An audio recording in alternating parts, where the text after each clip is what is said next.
And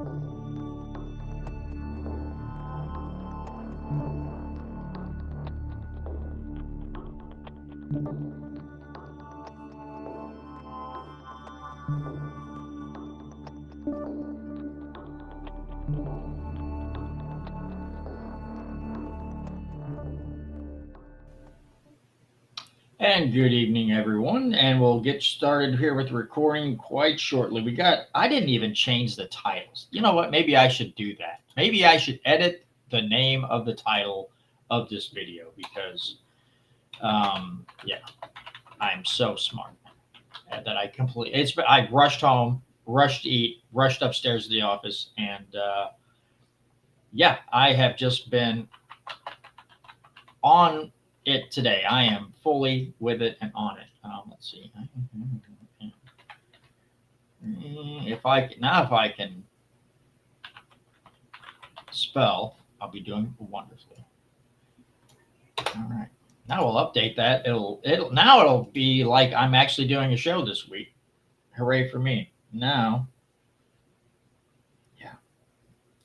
I probably sound like I've had a stroke because I am just not prepared.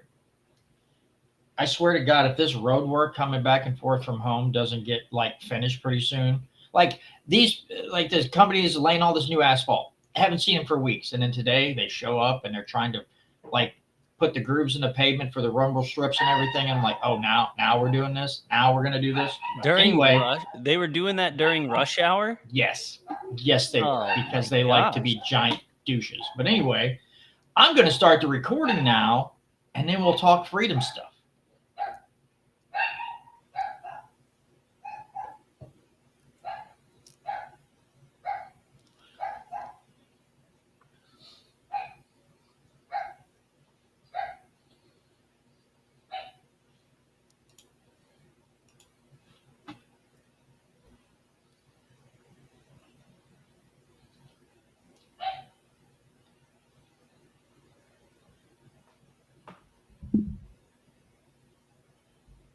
All right, folks, and we are back for another humdinger edition. I don't know. I'm running out of words. I'm going to have to get out the thesaurus and look up some new interesting words to use introducing the show each week. So anyway, again, welcome back to another edition of the Missouri Liberty Report. Again, to all of you who watch on YouTube, Rumble, Facebook, listen via podcasting app, or at molibertyradio.us. We thank each and every one of you for your continued viewership or listenership. And if you're on YouTube or Rumble, sure to give it a like, give it a share, subscribe. Podcasting apps, give it a like, subscribe, follow us, and it helps the algorithm find us. So more people that want to hear a liberty message can find us to hear the good word, I guess you'd say. So anyway, we got a lot of different things to talk about this week, but I want to start up with something. I was going to talk about IP. We are going to talk about some more things with the IP reform and the redistricting. But before I get into the IP reform, I want to read you this post from one of the House state reps here in Missouri, Darren Chapell. Now, I'm reading this not to make fun of him or anything. I'm just the ridiculousness of some of the constituents. Somebody who's not even in his district came up to him and was unhappy. So Darren said, I had a bit of a confrontation with a citizen in the rotunda today as I was trying to get some coffee. He came up to tell me that he disagreed with me. Fair enough. Though not a constituent of the 137th district, I'm open to hearing anyone out. However, he was angry that the voters might have the opportunity to readdress the question of abortion in our state. His concern was that there would be an increase of children born into poverty, and he would then have to help support them via his tax dollars. Okay. Anyway, I asked, should we just kill them then? He said, yes. Said, what about the children already living in poverty? Should they be killed too? He shrugged his shoulders in assent. Well, you're an idiot, I responded. He got more confrontational, and I encouraged him to put his name on a ballot and come debate that twisted, grotesque philosophy on the House floor. Voices were raised for all passerbys to hear, and I am not ashamed nor apologetic. I have tremendous respect for the voters and serve my constituents to the best of my abilities. I do not, however, have any interest in being distracted by the ghoulish notion that Missouri children ought to be killed so that the state is not burdened by what might happen if life is given the constitutional protection it deserves.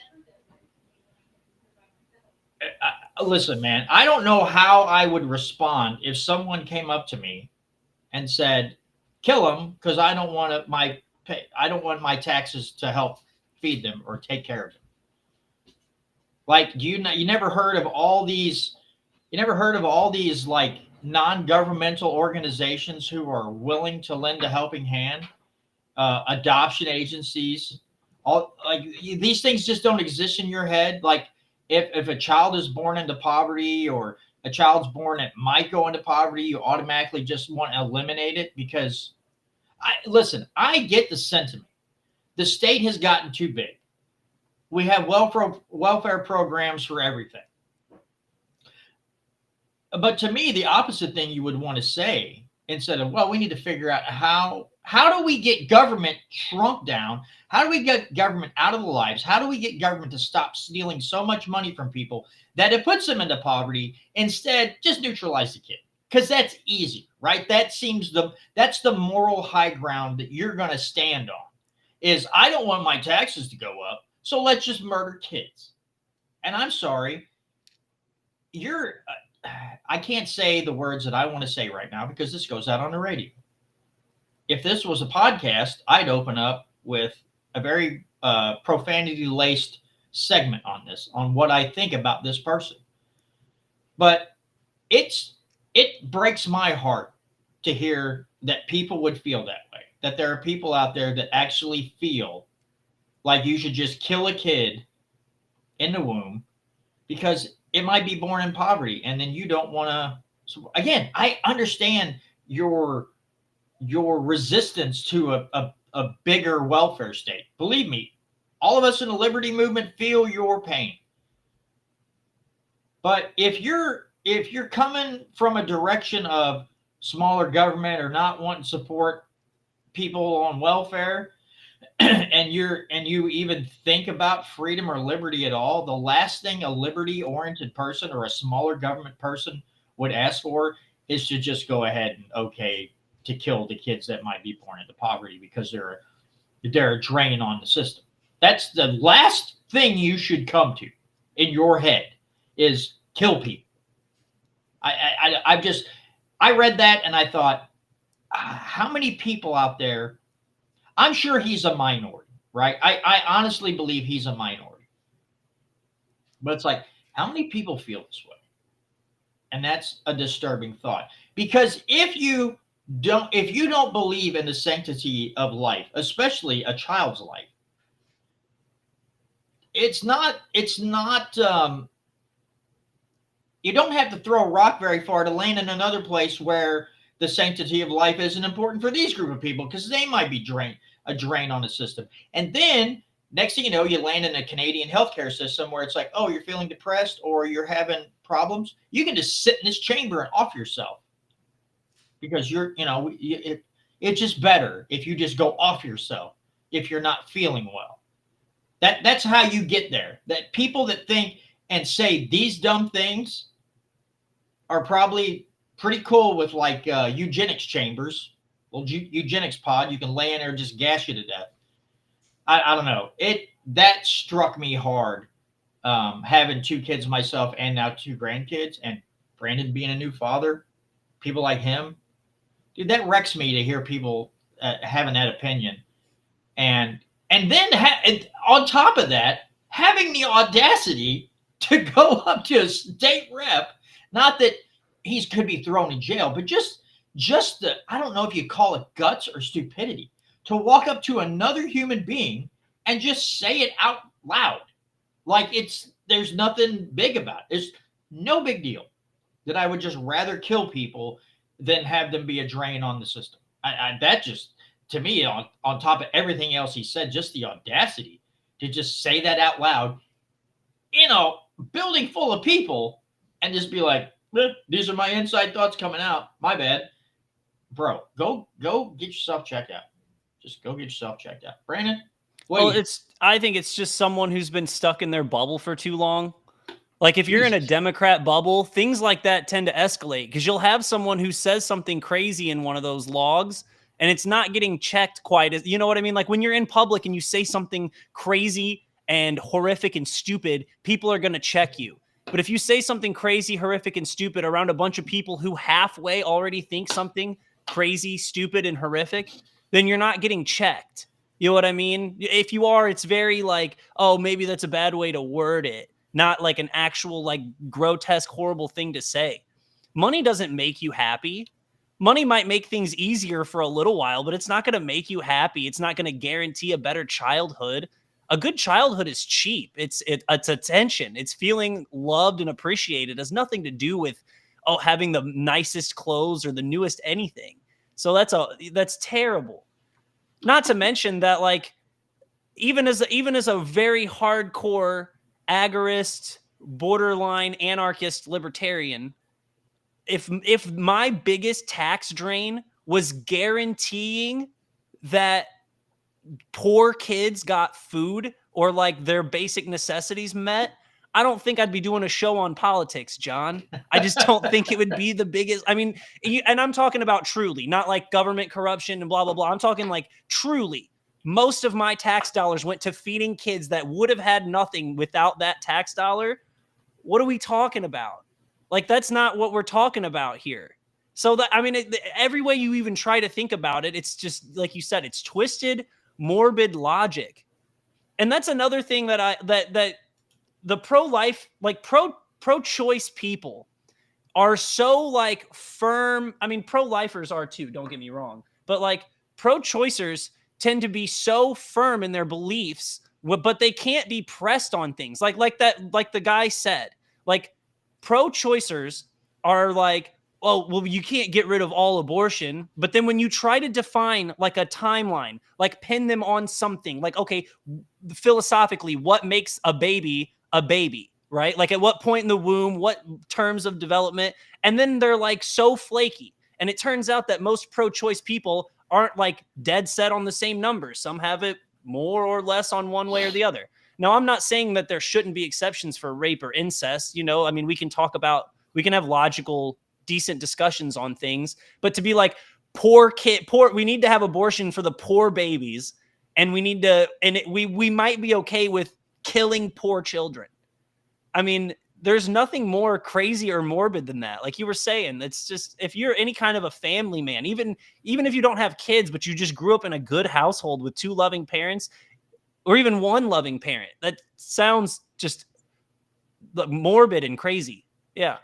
Yeah, and you know, it's like, I mean, dude's literally almost verbatim saying what the people who began the whole big abortion thing. Why can't I remember her name? Margaret Sanger, right? She's the one that went to the churches in the South and convinced the ministers down there, told them to tell their congregation, instead of having these kids because they were poor, to go have an abortion, right? That's her message. This guy's literally preaching the message of people like Margaret Sanger. And excuse me, if I was Mr. Chapell, clearly I'm not, because he's probably a little more even keeled than I would have been in that situation. It'd have been really hard for me not to go, hey, you know who else used to say stuff like that? Adolf Hitler, bro. Like, tone it down. You know, and that's the thing. There are people who love to go around calling people Nazis, right? That guy's a Nazi. He's a fascist. Whatever. Like, love to throw the Hitler things around and everything else. And let me tell you something. I've had it up to about here with the Hitler stuff. But anyway, a little inside joke there. But anyway, I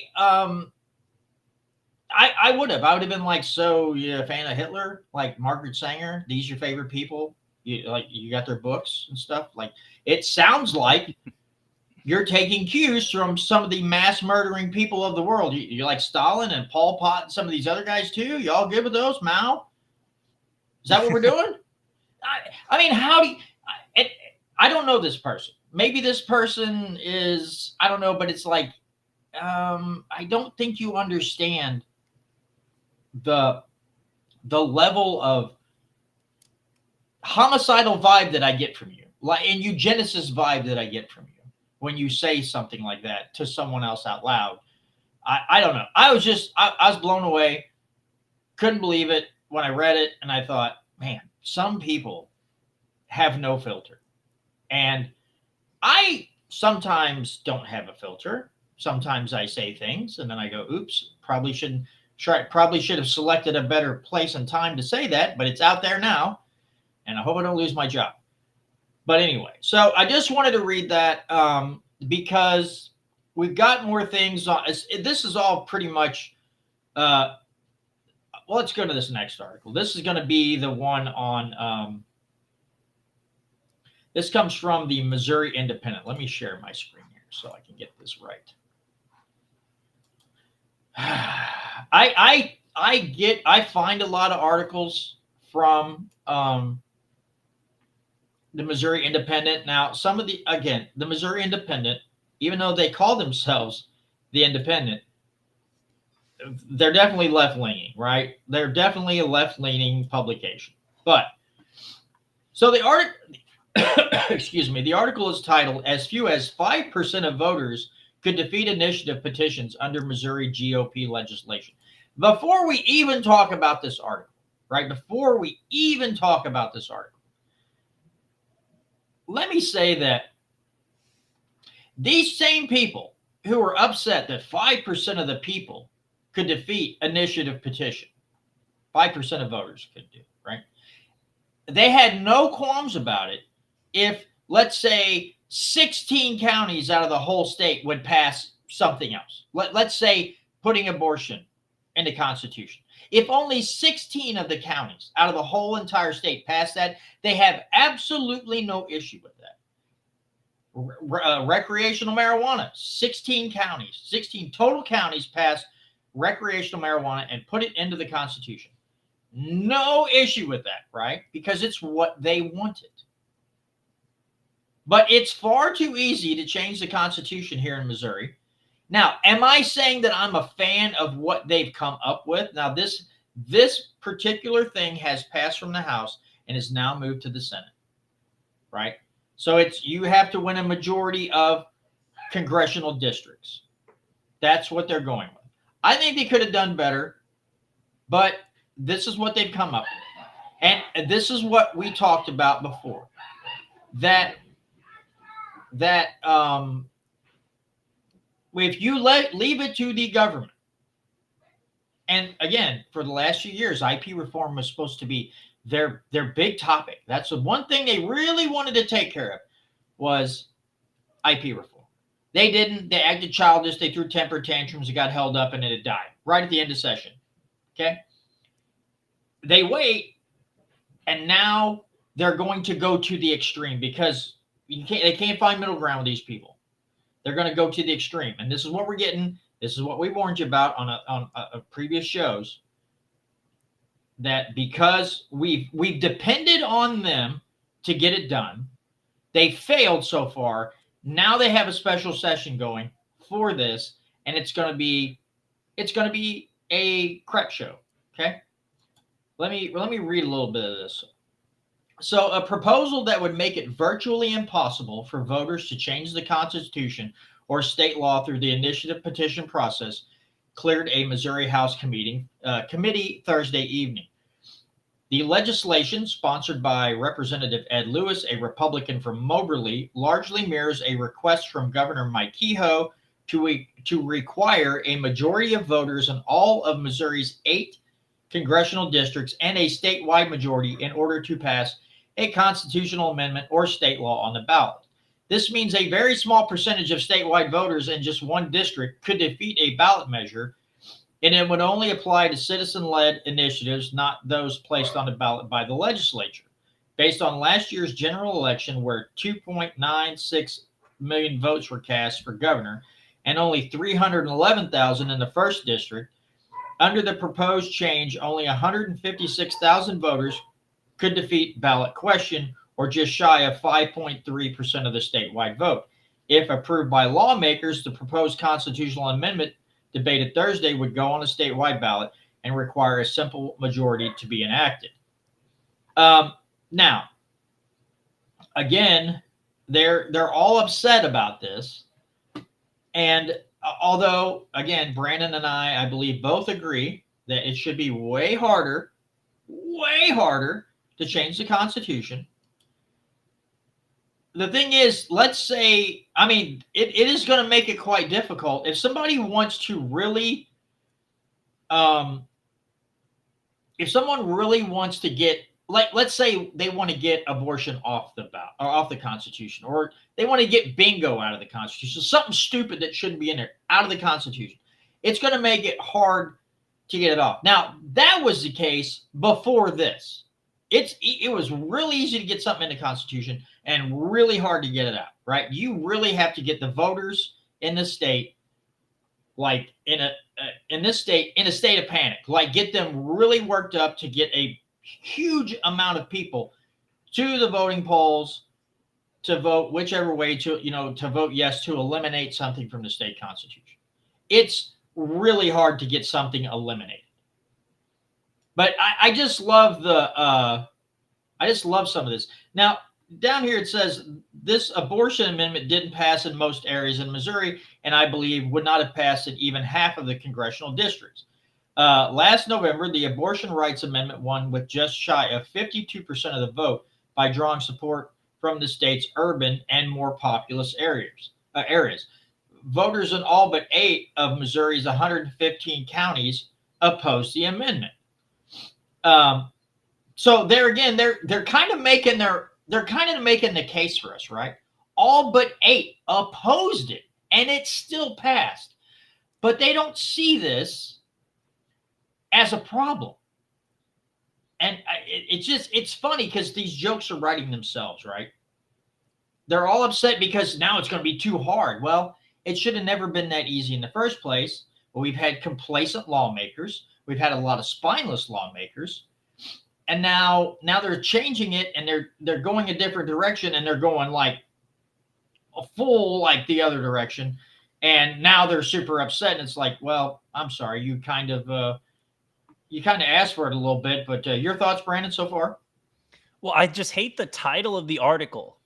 As few as 5% of voters, it sounds like that basically 5% of the vote would kill it. Like the way they word the article makes you go, what? 5% of the vote? And then you read that it's got to be 51% of a district, which is 5%, but it's never going to be where literally everyone else votes yes, except for 51% of one district. So that logic doesn't make sense. Plus, it's like going back to like the Constitution, and the reason we have the Senate is because you can't have everyone from the city telling everyone from the farms how to live their life. So what you need people from the farms and from rural areas and the people from the city to agree on something before the state will put it into the Constitution.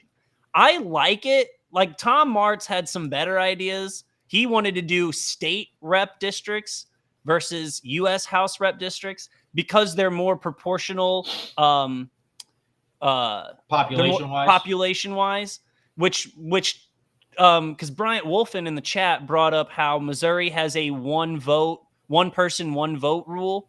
So again, with each district having each district counting as one for all the votes, I think would help, circumvent the one person, one vote policy. But again, like you were saying, it's just, it was too easy to change the Constitution, and you're going to have like a monolith of thought dominating with the ballot initiatives. Like you're not going to have people like a wide ranging parts of the state all agreeing on something. Like now it takes the city folk and the not city folk to agree on something. Not just everyone from Kansas City, St. Louis, Columbia, and Springfield putting whatever they want into the Missouri Constitution, which is what we saw. Yeah, and it also brings to mind when you're talking about what you said there in the beginning. It reminds you how upset people get about the electoral college, right? They're like, oh my God, the electoral college. It's like, no, there's a reason. Because if you look at the total votes, like California, New York, and a couple other states could decide every election. Every presidential election could be decided by like 3 states. Well, just major cities. Right. And Like, that's what the founders saw. And they were like, no, this is kind of the same thing. Again, they're all fine with all but 8 counties opposed abortion, and it still passed. And they see this as a slap against democracy. Well, again, democracy is two wolves and a sheep deciding what's for dinner, right? We do participate in a democracy when we vote. But if you have a 50 plus 1% is your threshold for putting for a ballot initiative to succeed, and then amend the Constitution more, that's a problem. Democracy doesn't work there, right? 50 plus 1 is not a good thing. Now, again, Dr. Bob Onder and some of these people would just assume not have it. That's also bad, not to have any IP at all, because, well, some states don't have it. Well, yes, that's true. Those states also have a bunch of spineless bureaucrats that don't want to listen to the people or do something that would stifle liberty and freedom. And IP reform gives the people of the state, the right to circumvent their legislature if it's not listening to them. And this supposed big conservative champion thought IP reform was like, we should just get rid of it. It's like, okay, who are you working for then? Are you working for the people, or are you working for the Republican Party? Because that sounds like something Republican, like people higher up in the Republican Party would say. Like, we'll just do what the lobbyists and the big money interests want us to do, and the people have no choice. But we'll say we're conservative champions, we're fighting for freedom and smaller government, and lower taxes, and never do any of it. So what a freaking joke these people are. Well, it's funny you mentioned that, because it almost seems like the Republicans and the politicians are mad that the big business can circumvent them. It's like, if we didn't have IP reform, then big business would have to double down on the politicians. But big business right now can circumvent the politicians with the ballot initiative process, because like I mentioned last week, these ballot initiatives are not organic. They're not like people aren't coming together and putting these bills together because they're fired up. Like I said, you've got to write it in ballot language that's going to get approved by the SOS. You have to have X amount of petition signatures in X amount of time. And I'm not saying it's impossible, but it's a lot easier if your interest has money behind it. So then you just have large money special interests are pretty much the only ones getting these things on the ballot. So in theory, sure, IP is useful and good, but in practicality, in reality, where we live, it's just been hogged up by big interests. And even like the IP reform, or IP, has actually increased your freedom in Missouri, because it legalized recreational marijuana and it legalized gambling at the expense of having to pay the taxes on it. Like, that was our drawback, is that now, like, it's taxed to the nines, and it's hard to get into, and there's tons of regulation, and it seems like every year they add more and more agencies to the state budget to, monitor the different things that we've legalized. And so, I mean, do we get some wins out of it? Sure, but it's not a perfect system. So no, I do think that this IP reform is good and necessary. Yeah, it's definitely needed. Again, when you put abortion and marijuana and bingo and all the other stupid things that they want to put in there, and some people look at it and go, "That's pretty good. I like that." Well, then you need to go back to your house and take your Geritol or whatever multivitamin, because you're clearly like vitamin deficient and your brain's not working and functioning properly, to think that again, the document that is supposed to address how government operates and sets boundaries for them, if they would pay attention to the document, that's what it's there for. not to add lifestyles or life choices in there. No, that's not what it is. Government is supposed to protect your natural rights that are enumerated in that Constitution. Speaking of that, I need to find. Brandon, do you remember? This sprung to mind after I just said what I said. This when what were they talking about? I believe it was a senator in Washington D.C. was talking to someone, and they brought up the fact how disturbed they were that people thought that rights were natural and they didn't come from government.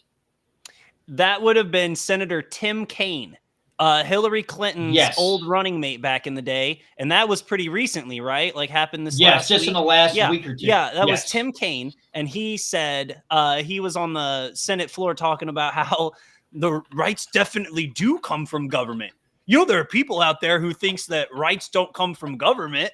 And that's a very scary thing, is what he said. So, I mean, it's not a direct quote, but that's very close. He was talking about how scary it was that people didn't believe that their rights came from government. And those scary people would be George Washington, Thomas Jefferson, James Madison. So let me see. Where does he say? Claiming that all rights come from the Creator and not from laws or government. This is the best. This is the best part, right? Because it's so dumb, but it's something that a senator like Tim Kaine would say, right? Let me start this quote over. Claiming that all rights come from the Creator and not from laws or government leaves the door wide open for dictators to ignore the law and simply proclaim that they are doing God's will. That has happened throughout history, and it's happening today in many parts of the world. That's weird, because a lot of these jackwagons, these jackbooted thugs, also think that your rights come from government, and they can take them away in a whim, and they will also use the barrel of a gun to enforce their laws that go against said document. So who's acting like a dictator, Tim Kaine? You, or people who want to be left alone, people who think that those rights are natural. And St. Thomas Aquinas, when he talked about rights, even though he said natural rights, he also the way he described rights, also he not only did he focus on the biblical side, even if he was talking to someone who was an atheist, he would just use natural rights, not necessarily always sticking to God-given rights or whatever. He would just say these are natural rights. You're born with these rights. So that message stretched across different different groups of people to get the message out there that these rights are natural. They do not stem from a government body. They don't stem from a president. They don't. It's what do these people think? It's people like Senator Tim Kaine. What's he going to do? Is he going to walk down the steps of Congress one day with a stone tablet and chiseled out all the rights? And he's like, I put these in here. This is now literally set in stone.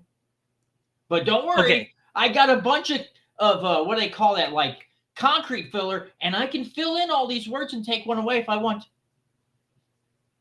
Yeah, it should be pretty clear that, well, first of all, I'm just going to go ahead and award this early. The 2-finger salute goes to Tim Kaine this week. Yes, you are number 2, my good man. But I mean, it's like he's never read the Declaration of Independence. Like at the very beginning of the Declaration of Independence, clearly goes just a completely 180 against everything he's saying. Yeah, I mean, now let's see. Okay, so the beginning of this article, Bishop Robert Barron recently wrote an op-ed attacking me for a point I made during a Senate hearing about the origin of legal rights. The hearing featured testimony from a witness who claimed that such rights come from the Creator, not from our laws, not from our governments. I find that view, which Bishop Barron apparently accepts, deeply disturbing. Now, here, this just goes to what you were saying. Of course I embrace the view expressed so clearly in the Declaration of Independence. authored by Virginian Thomas Jefferson, that all people are endowed by their Creator with certain inalienable rights, including life, liberty, and pursuit of happiness. But I learned well during my time working with Catholic missionaries in Honduras under a military dictatorship that rights are essentially meaningless unless they are protected by law. Later, my 17 years of practice as a civil rights lawyer in Virginia taught me the same basic lesson. Or Senator Kane, you had the elected body respecting the Constitution where those rights are enumerated in, and you knew what not to trample on, as well as law enforcement and judges and everybody else. And then you wouldn't have to worry about a dictator, right? You wouldn't have to worry about a dictator. But again, I hearken back to my very first show, the article from Illinois, one of the Illinois lawmakers talking about seatbelt laws for people in the back seat or whatever. It was seatbelt laws. I do remember that. And him saying to the St. Louis Post disgrace that if we're not telling people how to live their lives, we're not doing our job, right? That's the mindset of some of these people. He said that to this. Those words will never vanish from my brain. When I read that, I thought, this guy has flipped his lid. But he said that if we're not telling people how to run their lives, we're not doing our job. Now, there's more than one of him running around in government. So that has like really just permeated into government at all levels. They think that if they're not telling you what to do, that suddenly you're gonna be mad at them. And so I'm just like, oh, guys, you're all out of your minds. You're out of your freaking minds. But whatever. Tim Kaine is a head case. I mean, he ran with Hillary Clinton. The guy's got guts that he wasn't going to be Arkansided somewhere for failing. So, he's got problems of his own. Yeah. Again, am I going to disagree with him that being a civil rights attorney, he didn't see government overreach? Yeah, he did. I'm sure he did. That's certain law enforcement agencies, Department of Justice agencies, federal and state and local governments, all trampling all over the Constitution. The very guidelines that they're supposed to follow, they're ignoring. And because of that, I mean, that's why he had to be a civil rights attorney. Not because people thought that their rights came from a creator. That's not why you had to be a civil rights attorney. It's because the very governmental body that you work for, that you work so hard to stay elected, is the entity who's constantly crapping all over the people. So we should be worried about you, Senator Kane, not someone like Brandon or myself or Tom Martz or Sam Britton or any of these people. Don't worry about us. We don't want to lord over you. People like Senator Tim Kaine do. And when he wants you to think that that's a dangerous mindset, then Senator Tim Kaine thinks that he has the ability at some point to take your rights away because he created a law and your rights are protected by laws. So just anybody out there thinking that they might want to agree with Senator Tim Kaine, you better take a step back and think again. Well, it's like, it's as if you were the only person on Earth, right? Those are your rights. What you like, if there were no other people on Earth and you could go roam wherever and do whatever, like, because then technically everything would be your property, then that's what your rights are, right? So the fact that he can act like government creates rights in any way is, I'm trying to think, like, it would be like in the movie I Am Legend, right? Where like the government collapses and he thinks he's the last person on Earth. Will Smith, he's like convinced he's the last person on Earth. If he'd have just sat down and not done anything the whole movie and just starved to death because the government didn't give him his rights to go pursue life, liberty, and the pursuit of happiness. And he can talk like that's the worst too, is he like grazes over the most important document outlining exactly why like rights are, natural and government is there to acknowledge and protect them. Like that's the theory behind it. Right. And so it's just so like, he just glosses just like, yeah, well, we have the Declaration of Independence. I mean, it's a good die. It's cool. But like, is it though? but like, don't we really need daddy government to come and kiss you goodnight every night? Like, it's just it's such stupid logic.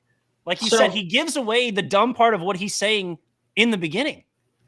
Yeah, and right at the end, because this is actually an opinion piece that's on foxnews.com. This opinion piece, he wrote it. So right at the very end, right at the very end, and this sews it all up nice and neat, and in a nutshell tells you Senator Tim Kaine's retardedness. Bishop Barron should thank God that his rights and the rights of all Americans are protected by law. When it comes to the important business of ensuring legal rights, we should all heed the wisdom often attributed to St. Augustine. Pray as though everything depends on God. Work as though everything depends on you. Okay. Not a bad statement, right? That statement from St. Augustine is not a bad statement. But Tim Kaine should not be working as if everything that we do has to be gone over with a fine tooth, like under a microscope by the government. Tim Kaine should not operate that if he's not working, like as everything depends on him as far as my rights go, that he has the ability to pick and choose which ones I get to enjoy whatever time. He should not be working like that. That message goes to every single one of us. Work as though everything depends on you. So in your daily life, not dependent on government, not dependent on Senator Tim Kaine, no, depending on yourself and your family for the support and going out and being able to keep the money that you earn without it being extorted from you by the government and a myriad of other things. It should all depend on you. He says that, but he doesn't get it because he thinks that when St. Augustine said you, he just thinks he's talking to Tim Kaine, and Tim Kaine's the arbiter of all truth and what is a right and what's not and where it comes from, right? No, that's not what St. Augustine meant. I'm pretty sure. I didn't live back then, but I'm pretty sure that's not what St. Augustine meant. But Tim Kaine, again, maybe we should call him Tim Cocaine because I think he's tooted a little bit too much up his nose and gotten fried his brain cells or something. Because holy smokes, that man's out of his mind. Oh, he's just part of the same. He's part of the Democratic wave that says nonsense like that. You had the judge in the Dexter Taylor case who's like, the Constitution doesn't apply in my courtroom. Yeah. Which is, and then you've got other, I don't think it was Ketanji Brown Jackson, but it might have been, but I don't think so. But there's like Democrats who've said that the Constitution is like fluid and not with like changing it, not by having like a constitutional convention to change the Constitution with like a constitutional amendment. She meant like the words are fluid.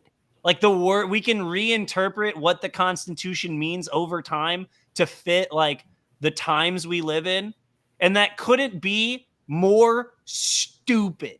Like the point is that your rights are timeless, that regardless of circumstance that you will like your rights continue throughout forever. That's the beauty of like the freedom of speech and the right to bear arms, is that no matter what, those particular things will be protected, or they're acknowledged at least by the government as protected. And so, I mean, I like the Democrat way of like looking at the judicial system is, I mean, it's worse than the way the right looks at it, because the right will use it. I'm sure if Tom Martz was on here, he'd have a lot to say about what I just said. Yeah, I was just thinking about that. Would. But I still believe it's true. I think the Democrats just have a more twisted way of viewing the role of government and the legal way of doing things. Like they're gonna like pack the courts, and I don't think is there something in the Constitution about the 9 Supreme Court justices about like adding. I'm pretty sure there is. I don't quote me on that, but right. But they're like when they were talking about packing the courts with more Supreme Court justices to fit their way of thinking. It's just ridiculous. It's stupid. Like the Democrats' view of the legal system and the Constitution is just so skewed. Now, Republicans will trample all over it while acknowledging they're doing it. Like, not outright, but they'll talk about what a good constitutional government looks like, and then they'll destroy that. But at least they're like, they start by acknowledging, usually, with what a constitutional republic would look like, and then they trample on it. Democrats just ignore the premise and then trample on it. Yeah, absolutely. And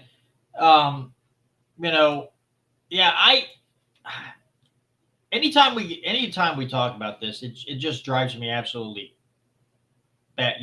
crazy to listen to these people talk, and they're so sure of themselves. They're so sure that they're right, and they're really good about trying to propagandize millions of people into thinking that their rights come from this, governmental body, and that and Ketanji Brown and her stupid, the language is fluid. And every time when you said that, Tom Martz automatically came to mind, because he always talks about how no one really ever, I should say no one, very few people in the black robes, as Tom Martz would say, ever look at the language of that particular part of the Constitution as it was written, the intent as it was written when it was written. They don't do that. They use today's language because it's too hard for them, apparently, to go back and say, well, what did it mean back then? And this is what it means today. But again, yes, she thinks of it as the language is fluid. I think a lot of them think of it as this fluctuating,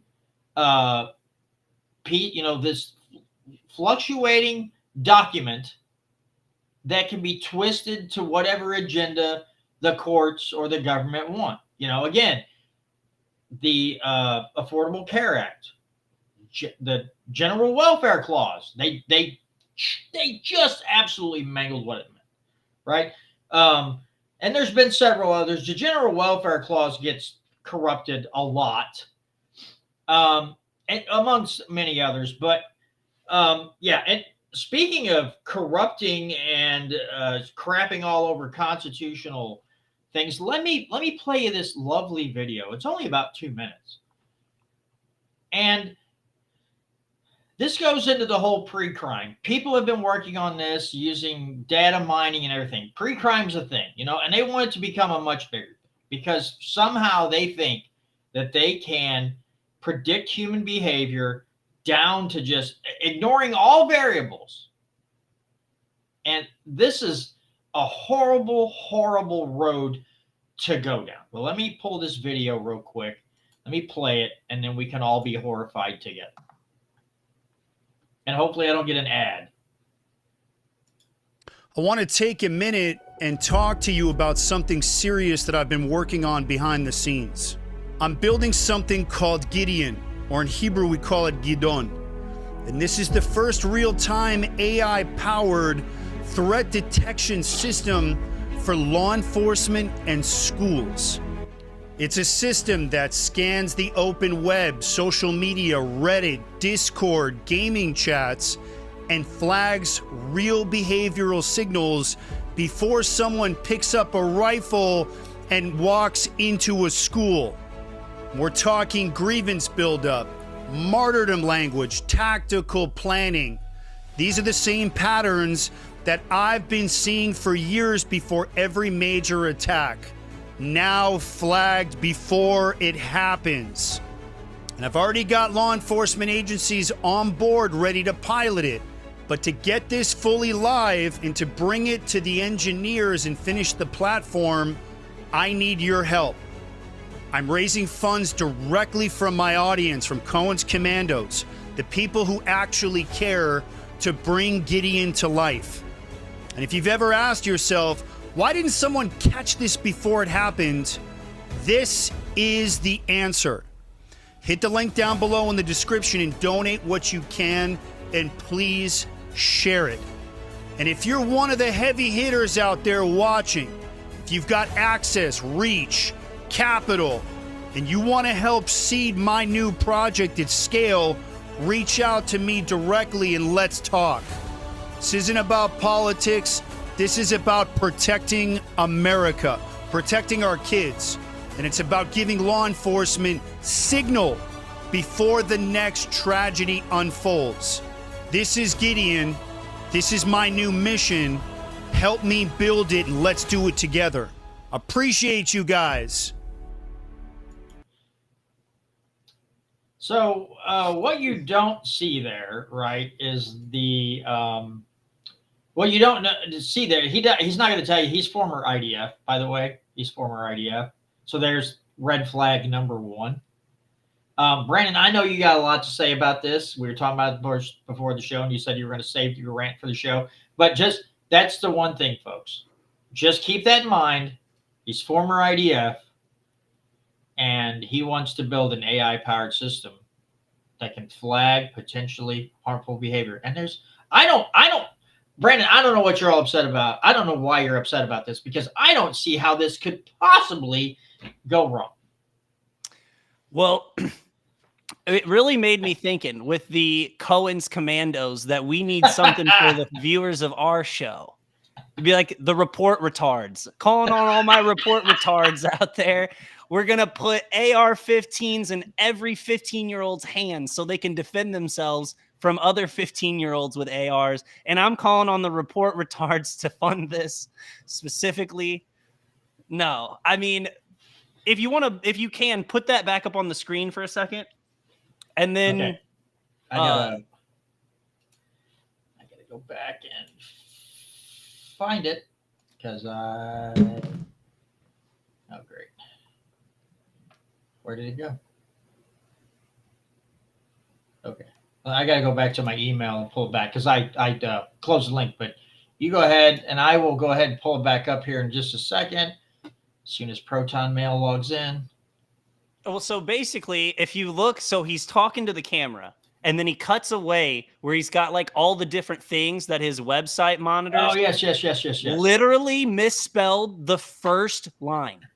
It's supposed to say Reddit threads, and it's Reddit THRCADS or something. Like literally misspells the first sentence in there. Let me get it to there, and I'll share my screen. Let me pause it. Yes, it's let it through CADS. Let me share that again, and then everybody can see it on the big screen here. Yes, it'll be Reddit through CADS.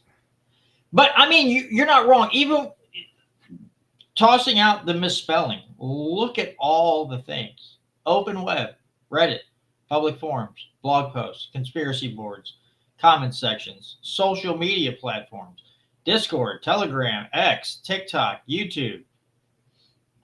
Gaming. Leave that up because I like the indicator patterns on there that I want to delve into. Okay, let me later. full screen that so it's a little bigger on.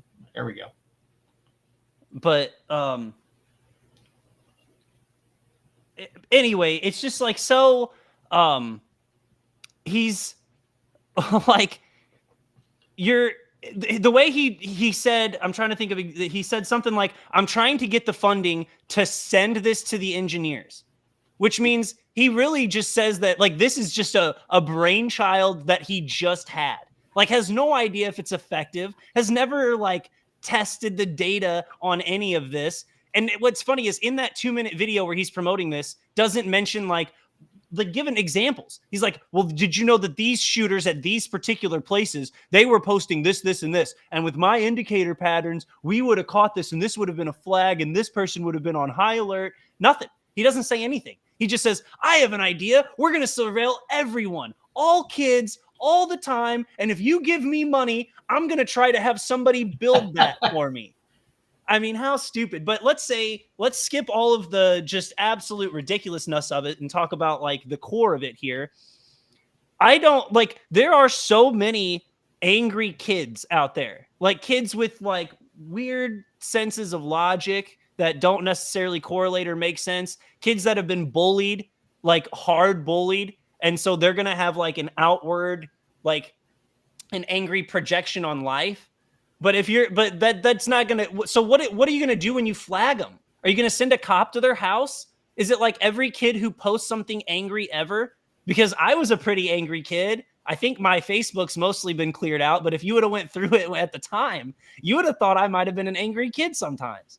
Was a cop just gonna bust down my front door? Were they gonna like send the police to take my dad's guns because I was angry online at 14? Like, it just doesn't make any sense. It's like how the NSA had the massive spying program, and I think they've said they've stopped almost zero, if not zero, terroristic threats, or stopped any like actual terrorism from happening based on spying on all of these millions of people. And so it's just not going to work. Like, if you have to monitor the posts of every angry kid, and then how do you follow up with that? It's just, to me, seems like a giant scam to harvest data, which they're then going to sell, which is what Palantir does. It's what Facebook does. It's what all the social media companies do. They just they want you on there as much as possible so they can get your data. And even better if you have cookies. So then when you're not on there, they get to see what you're looking at online outside of that too. And so, I mean, the mass surveillance state and selling data has been around and profitable for like 10 to 15 years. Like, the selling of data online has been profitable for 15 years now. So this isn't something new. It's just the most ridiculous form of it I've seen in a long time. They're like, we're going to monitor your kid's Reddit threads. If he's on a Reddit with Reddit for cards, we're going to monitor the Reddit for cards to find out which kids are being bad. Which ones are ready to go shoot up a school, though? I mean, again, if he had something maybe slightly more compelling, but it's basically like, we're going to watch their posts on X, and trust me, we'll stop them. Like, no, I'm not going to trust you. Oh, man, I don't know if I think, like, the people who support him should give him the money because they're dumb and they deserve it, or if he should just be shunned for the whole thing. I'm not sure where I land on it. But if you're falling for this bit of garbage, that's on you at this point, because this is about as cheaply poor made data surveillance and selling as I've ever seen. Yeah, listen, to all of anybody out there that's ever been a video gamer,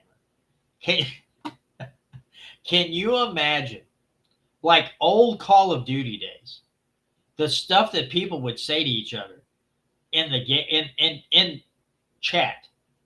Like, people will say the most god awful stuff to each other in a Call of Duty lobby, right? It's awful. Like, you get in there and you're like, Grand Theft Auto, GTA 5, another one. People will say the most horrible things to each other. Now, if this guy would get this up and running, and he ran it through a Call of Duty lobby, audio lobby, or chat lobby, or in-game chat, there's gonna be SWATs everywhere, dude. Because he's gonna be like, oh my God, half these people want to murder other people. And I'm being a little, I'm exaggerating a little, but I'm just saying, we already have data mining that at any time these people can snip and parse words and phrases out of sentence, put it together, and make some pretty condemning, damning evidence against someone out of nowhere. And you want guys like, you want an ex-IDF guy to be able to create this and be looking through all the kids? I mean, let's face it, a lot of kids play video games. They're in chat. They're either in actual text chat or like servers or whatever, in-game audio chat, chat lobbies and stuff like that, or just in-game audio chat. Man, half the kids in America would be in some program, like a no-fly list, if they heard the way they talk to each other. Listen, dude, I've been in there and I've had people get super upset 45 seconds into a game, and I will just say something ridiculous to them just to get them more angry, because I feel like if you're going to melt down that bad over a video game, then you deserve to get roasted a little more by an old guy like me. And then I find it funny to troll them sometimes and get them even more angry. But yeah, you go into a COD lobby. Oh my goodness, man. That just ripe for government. Like, again, the cops are going to be busy. Like, how many 12-year-olds have we? How many houses with 12-year-olds have we visited this week? I don't know, but did you notice the one factor in all of them is Call of Duty lobbies? Like, yeah, and didn't these guys ever play video games growing up and hear how awful people talk to each other in the chats? But I don't know. Well, it's terrible. Stupid. I'm also just don't believe that like school shooters, like we were joking about it a little bit, but like school shooters don't go online and talk in like tactical prep online. Like no one's in a YouTube comment been like, if I were going to go into my school, I would go at 0600 hours, barrel roll through the southwest entrance corridor, make my way through using the duck and roll. Like no one's talking in tactical prep. And also the hate speech and ideology. It's funny you mentioned that he was a former IDF soldier, because I could see this going down where like eventually in certain school districts or certain areas, you're getting flagged for being like being against genocide. You could just be like, oh yeah, I think what Israel's doing is not good. They shouldn't be killing so many civilians. And be like, oh, that's a Hamas lover right there. Flag him, Johnny. Send a cop to his house. Like, what is hate speech and ideology? I thought free speech was protected. Or the conspiracy boards where, 4 and 5 years ago, 4 years ago, 3 years ago, people were talking about COVID like mad, about how much they'd been lied to and everything else. Think about that. Think about having something like that happen again and people talking about it by the hundreds of thousands, being upset with their local health department or their mayor or their governor. And this schmuck has his dirty, beady eyes on everything. How do you know? Again, they love to call conspiracy, but how many times has someone been labeled as a conspiracy theorist? And it turns out everything they said was factual. It was true. COVID's a pure case of that. The Patriot Act. People are like, oh, it's going to do this. And like, no, it's not. Ding, ding, ding, ding. Yeah, you did. I mean, you can name numerous government programs that were supposed to be designed to do this thing. People said it was going to do the opposite. They got called liars and conspiracy theorists and far right. And then it turns out everything they said was true. You want people like ex-IDF boy here flagging your conspiracy form because just because you're right and they feel that is a threat to them and their agenda? No, I don't want – I'm sorry. Yes, as to what you said earlier too, Brandon. I mean, people there will be parents. Guarantee you there will be parents out there giving this guy money. They will. And it's like, okay, you have two choices. You can let this guy sift through all your kids' data, or you could make it where your school wasn't a soft target. You could stop making schools gun-free zones. I don't know. You could try that. Oh, that's wild. That's crazy. But what's not crazy to them is letting this guy sift through everything that their kids might be involved in. That's absolutely normal. He's trying to protect my child. Yes. How much government overreach have we had over the last several decades, all in the guise of keeping you safe? It's been a lot, more than you can even imagine naming. And we're going to let this idiot, people are going to fund this idiot to produce this Gideon AI-powered software. What a horrifying thought. I just got to talk about how tacky this is just one more time, like this thing on the screen. So first of all, the indicator patterns on the far end is longer than the rest of them. So it's got that little down divot, which just looks stupid. Like, cause you could probably just get rid of the hate speech and ideology and make it fit. Like if you just got rid of that one, pushed it up a little bit, you could have made them all fit, because martyrdom language and hate speech and ideology are basically going to fall under the same thing. And then also he's got indicator patterns on there twice on that screen. Like he's got all the different things they're doing. Then he's got indicator patterns. And then underneath it is just the exact same thing again.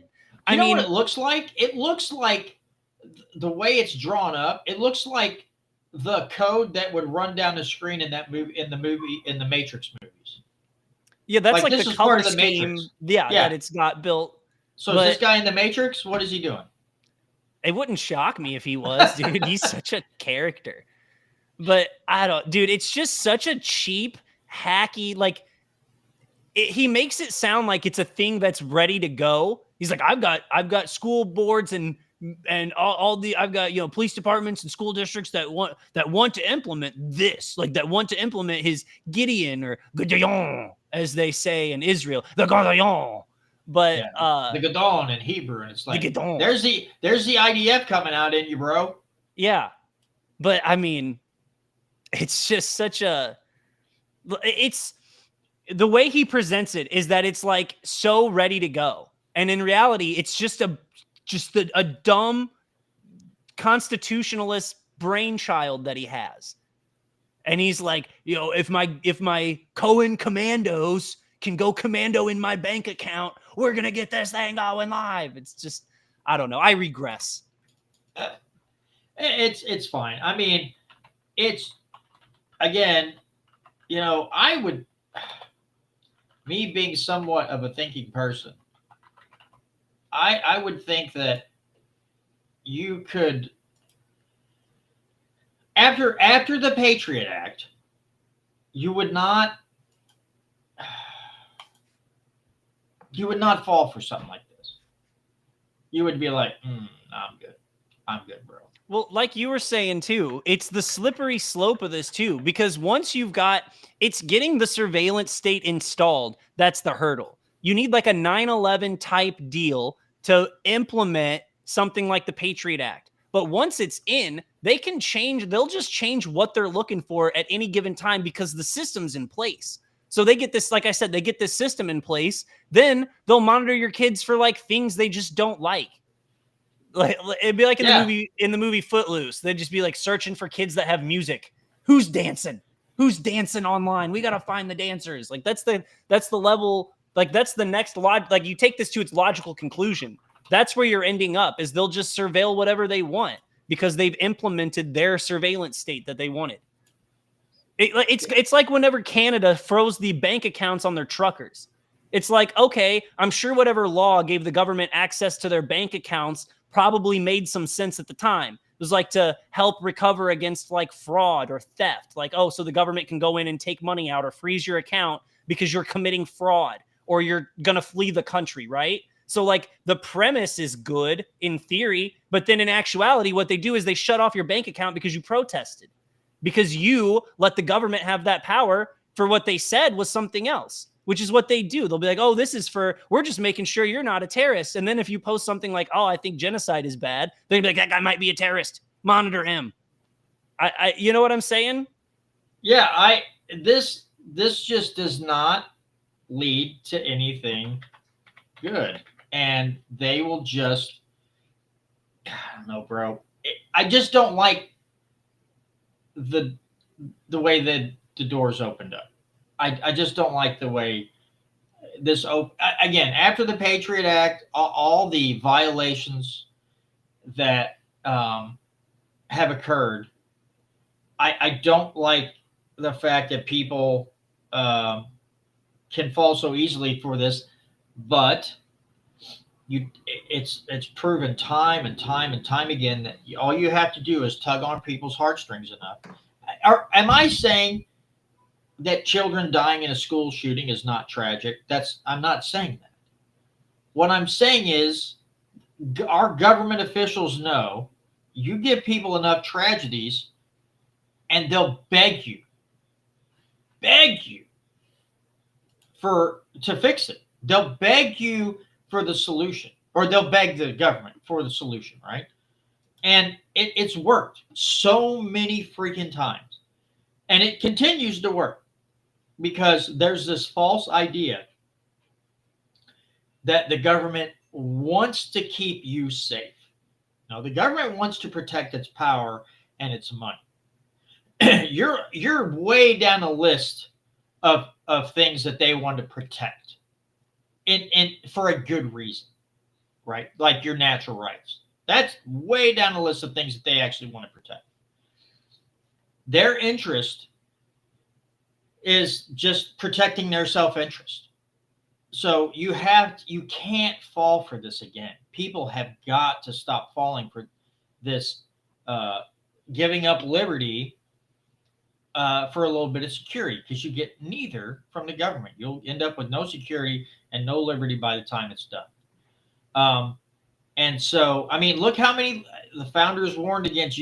Tyranny comes in the guise of fighting a foreign enemy. We go in, we're blowing up, tearing up Jake in the Middle East. Here comes the Patriot Act and all the other things with it. The mass surveillance state comes from fighting a foreign enemy, right? The founders saw this as well. So many things that we've been warned about.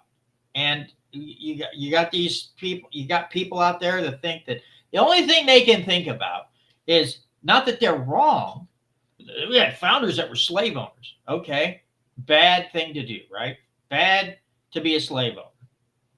But it doesn't mean that everything they say didn't have merit, because they've been right about an awful lot of things. It's like they lived through it at one point and fought against it. I don't know. It's kind of weird. But I really wish people could pull away from the need to feel secure, and needing that security from their government, and all these guarantees and promises and handouts, and again having this false belief that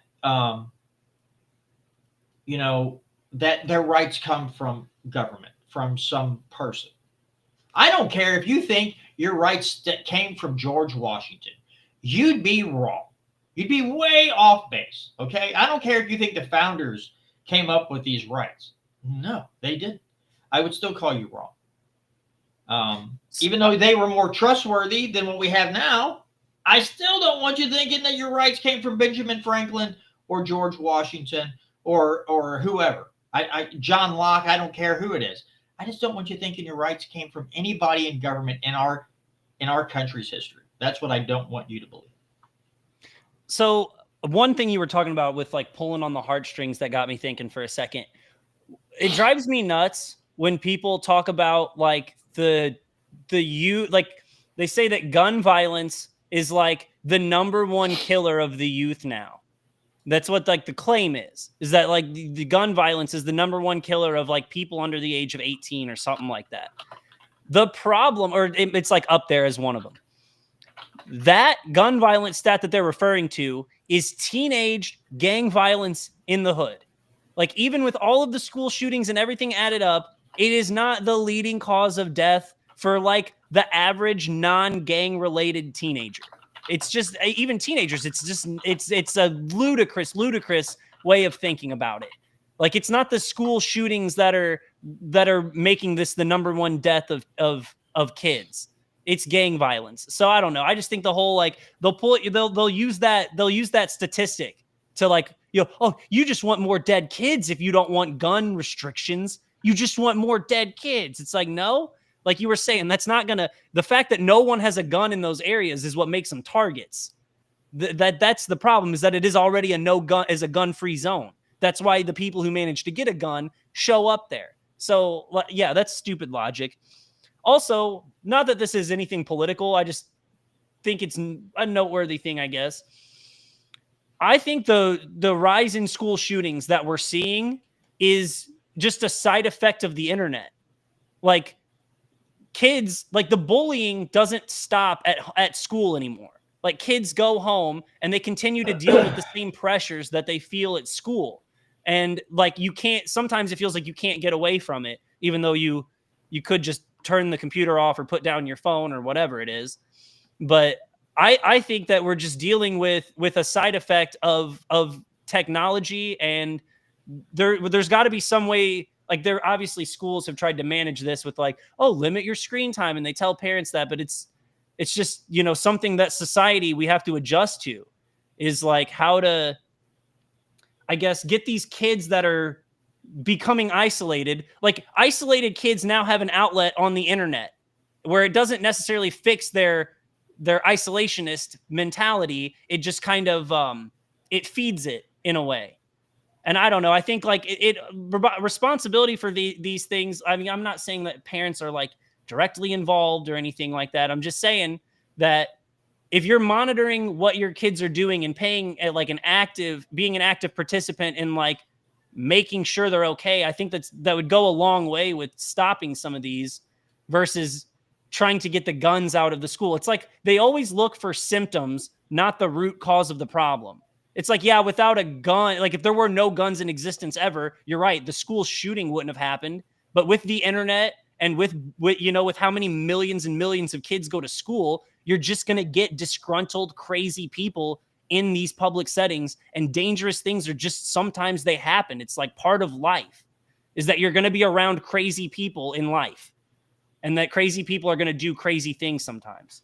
Also, two things. One thing to add to that equation is the amount of kids that are on antidepressants, some type of psychotropic medication that's not being monitored well, and it actually kicks up the either a suicidal or a homicidal like tendencies. Also, I love how these people love to act like that. How do I want to put this? Like the U.S. has we're the most gun violent country out of all, right? But we are 32nd, and there are much smaller countries.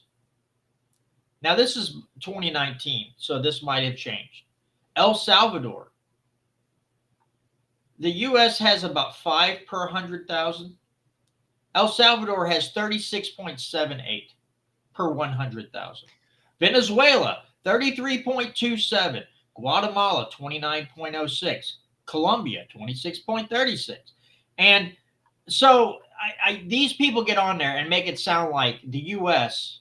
is the absolute worst in gun violence. We are the absolute most, and people in other countries, because we still have the most lax gun laws just about of any country in the world, right?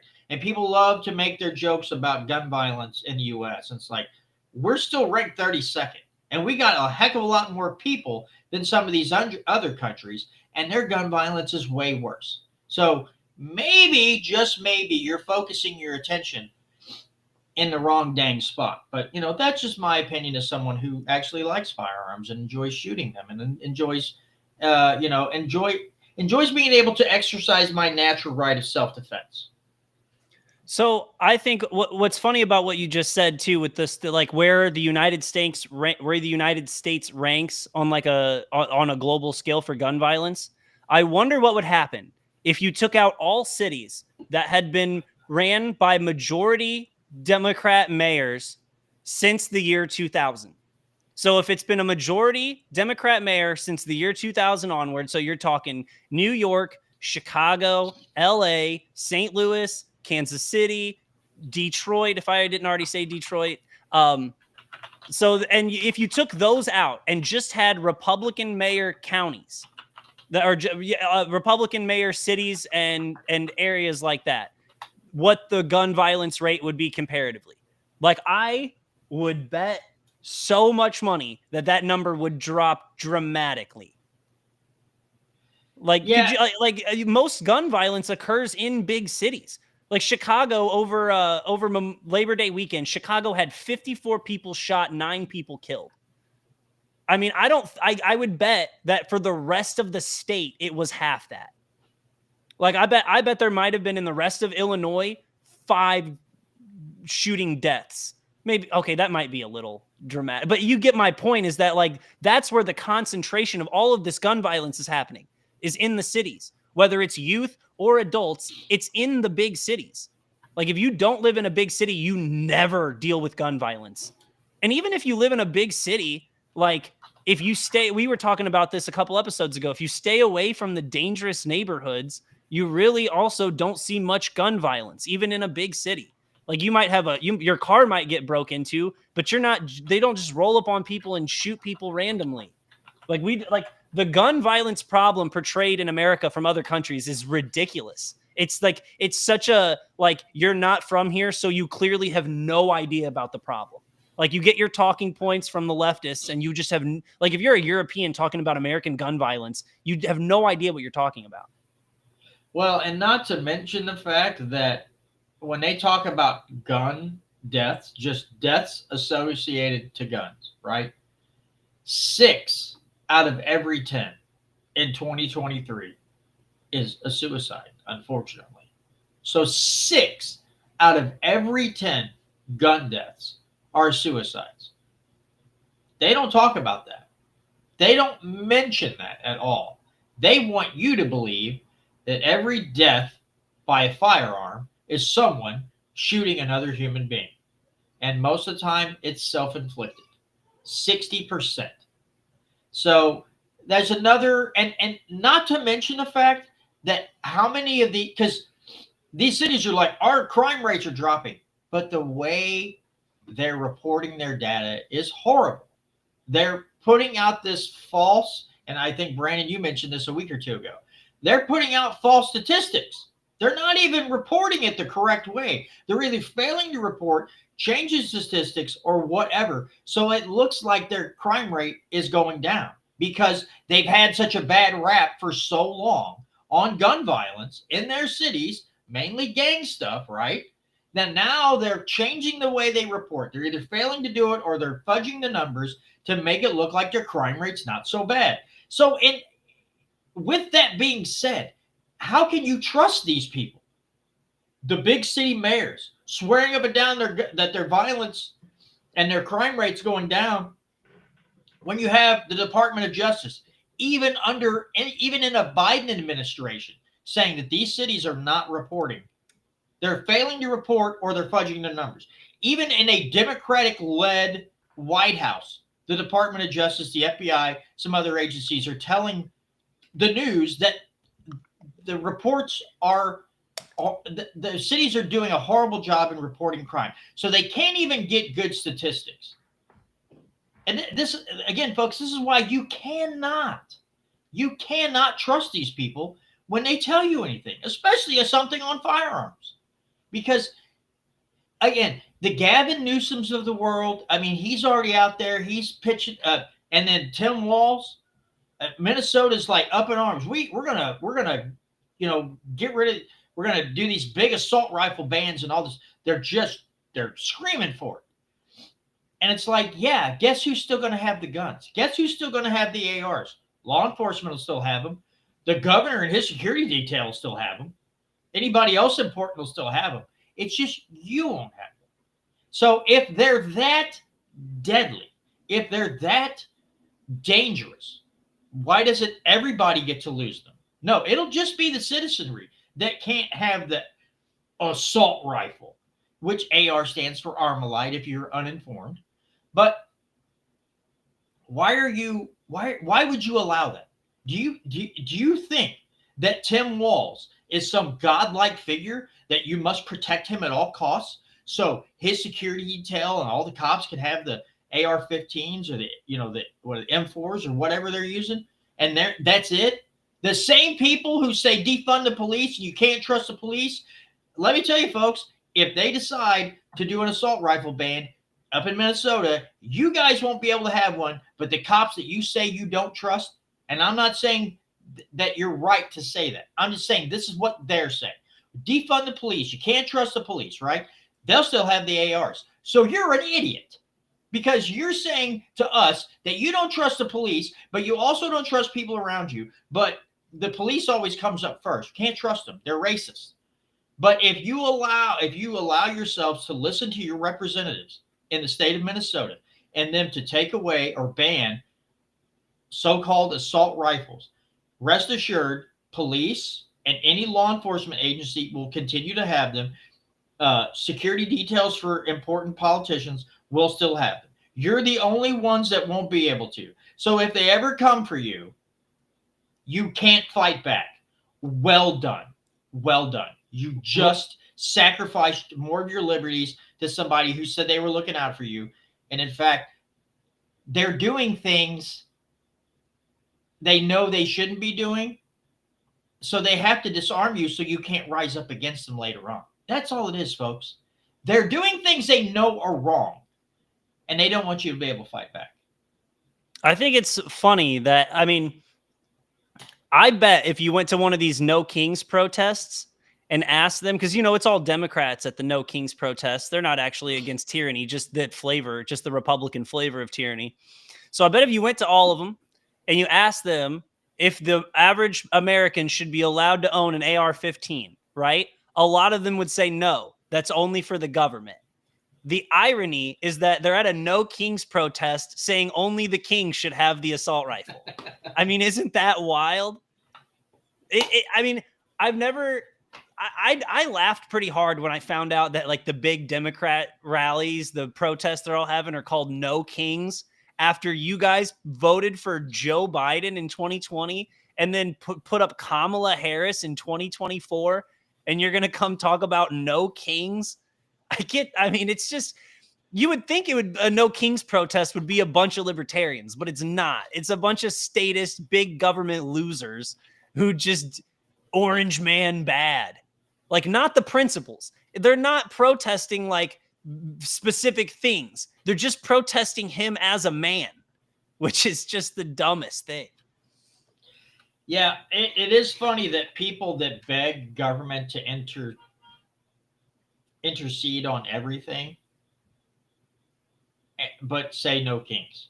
Like, you guys literally asked government to protect you from every little thing under the sun. And yet here you are saying that you don't. Yeah, it is the most hypocritical, it's just laced with irony, right? No kings, no kings. Oh, yeah? Okay. Why are you voting for people who want to demand that you have to put something into your body? Why are you voting for people who want to take away things from other people? That seems like something a dictator or a king would do. So are you saying you don't want a king, but you'd rather have a dictator? Right. I mean, is that what you're saying? Like, we don't want King Henry. We want Mao Zedong. Like, oh, okay, that's going to work out fantastically. Go read your history book, stupid. Well, yeah, like you said, Joe Biden, the guy that they were rallying for, the guy that they would, like, there would be no Kings protest if Joe Biden was in office. And he tried to use OSHA to force anybody who worked at a business with 50 or more people to get the vaccine.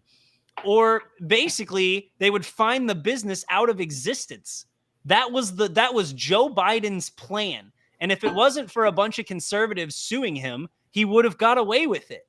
And the sad part was that a bunch of businesses, after he announced that, preemptively went and made all their employees go do it anyway.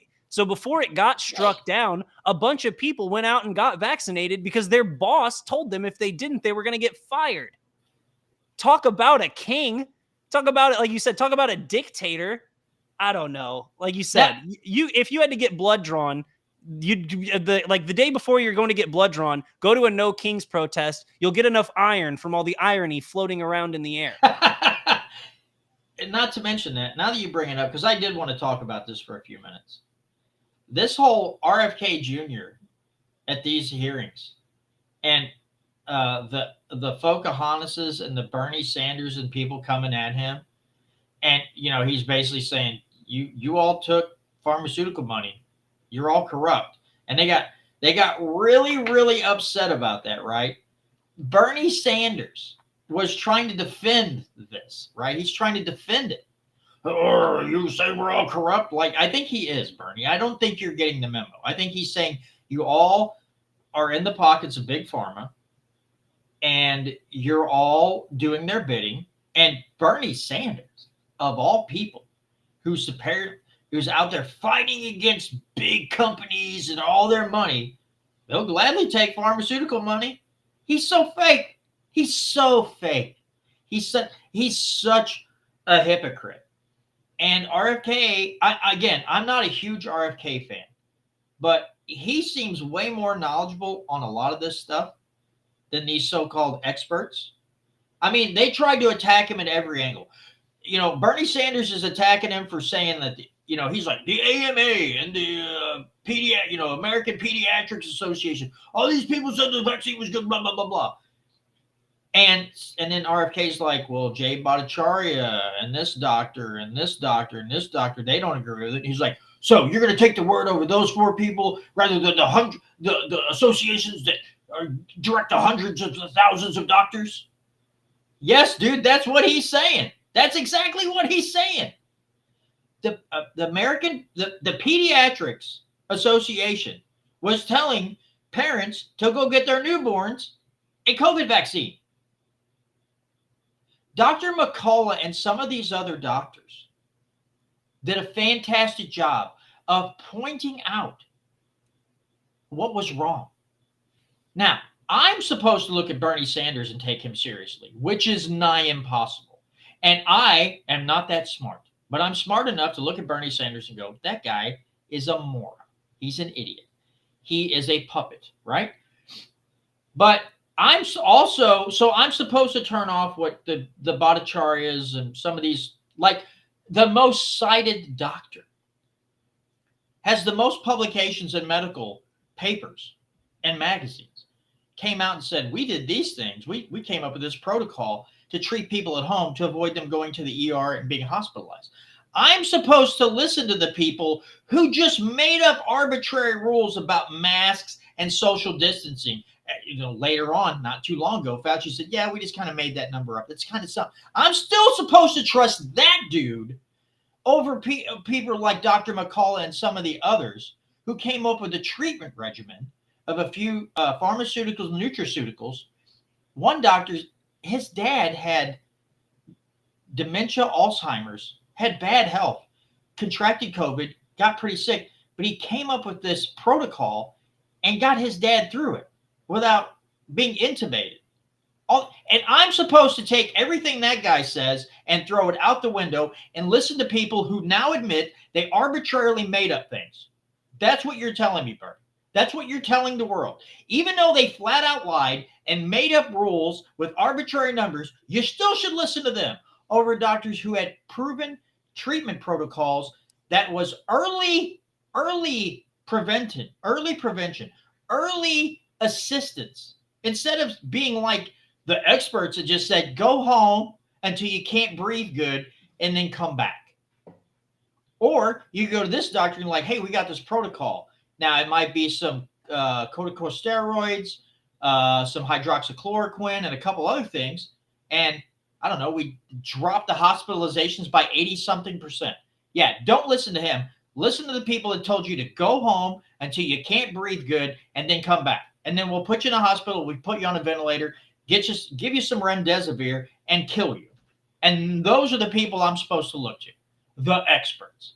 Go screw yourself, Bernie, and everybody else up there in that stupid Senate hearing that wanted to just, I'm not a huge RFK fan. I don't agree with some of his policies, but props to that guy for sitting through that charade, that carnival, that circus of idiots spouting their nonsense and their undying loyalty to a huge lobbyist group.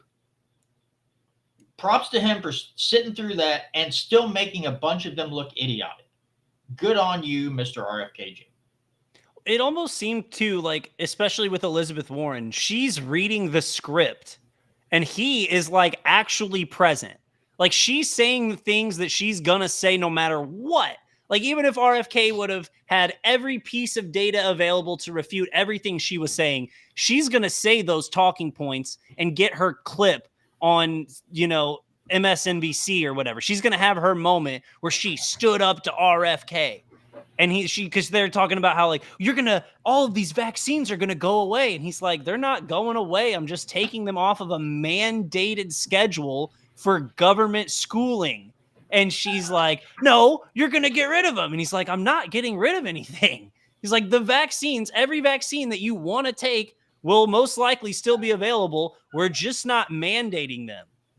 And I don't know how far he's going with like removing their protections against lawsuits, but in the same context, like if you can't if you can't prove to the public that your vaccine is safe and effective, and we're all still in this system of agreement where we need the FDA to tell us what we shouldn't be taking, then if those vaccines can't go to market because you can't prove that they're not harming people, then maybe we shouldn't be taking them. I don't, Have you seen the post have you seen the posts of people who are like trying to like they're spiking the football against RFK and they're like, I went and got another booster shot today. Screw you, RFK. It's like that. When did that man ever say he was completely eliminating those vaccines? He never has said that. He's never said, I'm pulling COVID vaccines off the marketplace. You cannot get them anymore. He's never said that. But they're out there like, I got my COVID shot today. Screw you, RFK. I'm like, okay. So again, I don't know how. I don't. Sometimes, Brandon, I wonder how I sit behind this microphone and you don't hear a as my head explodes talking about these morons. I look at them and I'm thinking. Again, I feel like I've been sucked into a parallel universe. That these people are spiking the football, acting like that they're some kind of god, and I had. Just on that note, real quick, Jess Piper, somehow, for some reason on Facebook, I'm seeing Jess Piper's comments, right? I'm seeing posts from her. Somehow she's appeared in my timeline, right? Yeah, she's probably looking for money. No, she's paid. Like she's paid for those spots. Like she pops up on your feed because she probably pays for a boost. So, she has a Substack. I'll have to read that sometime so I can lose more brain cells, and I'll have early onset Alzheimer's by the time I'm done. But she had a post that said, "I was ordering T-shirts." This kind of relates to the vaccine thing. I was ordering T-shirts and found out the business owner is MAGA. I did not order the T-shirts. That's the post. Now I shared the post and I said, imagine not hiring someone for a job based on their political beliefs. Then they spike the football and virtue signal. I'd rather hire someone based on the quality of their work and not their political views. It is entertaining to read the comments and posts like this. These same people would be the first to claim discrimination if you did it to them. Now, one of my coworkers put, do they research the CEO of every item they purchase in the grocery store to see who they voted for? And I replied, I know that's a rhetorical question, but hell no. But this is the same thing as what the idiots are doing with the COVID thing. They think that somehow, and this is just Jess Piper, she must be a real joy to be around. Holy smokes. She probably, having a 5-minute conversation with her would probably make you debate in your head whether you want to be on the 6 o'clock news for assault. Okay, I'm not saying to hit her. I'm just saying you would think about it. But it's the same thing. This virtue signaling crap. I didn't order T-shirts from a MAGA person. Okay, so let's say you go to some liberal schmuck and they make T-shirts, and maybe their T-shirt quality sucks. Are you going to regret that purchase? Like later on, like 2 washes later, half the lettering's peeled off. Are you still going to spike the football? Because if I find out that happens, I'm gonna get back in. I'm gonna private message you and say probably should have gone to the MAGA guy, even though I don't agree with his politics. His work is a lot better because I own one of his T-shirts and it's 10 washes later and it still looks brand new. So who's the idiot now? I don't know. That woman is, it's almost entertainment to read her posts because she just acts like she's so smart. She just tries to come off as someone who's just so much more intelligent. But if you talk to Tom Martz, she put something, a post on X about something about the Missouri Constitution. And Tom got in her comments and corrected her. And she blocked him. Immediately blocked him. And she's going all on. Now, okay. Here's the part that sucks. She's going on and on about this gerrymandering stuff, right? She's not wrong. It shouldn't be happening. But I would just about bet you dollars to donuts. If this was a democratically controlled state and they went to gerrymander, you wouldn't hear a peep out of her. She would consider that a political victory because that party stands up for the little people and the working people and the sick and the poor and the hungry. She wouldn't say 2 freaking words about gerrymandering if we had a Democrat governor and a majority Democrat, both houses or both chambers were Democrat majority. She wouldn't say anything. That's why I can't take her seriously because she posts stuff like this. But all the time, she wants to make you believe that the Democrats are somehow much more moral and upstanding people. It's like, okay, yes, if you have one brain cell, then yeah, they're probably great to you. But if you can think, then more than likely you're going to go, are you sure? Because it seems like they've all fallen and hit their heads. I don't know. She's unbelievable. She's just a hack. Classic Yes. Missouri Democrat hack.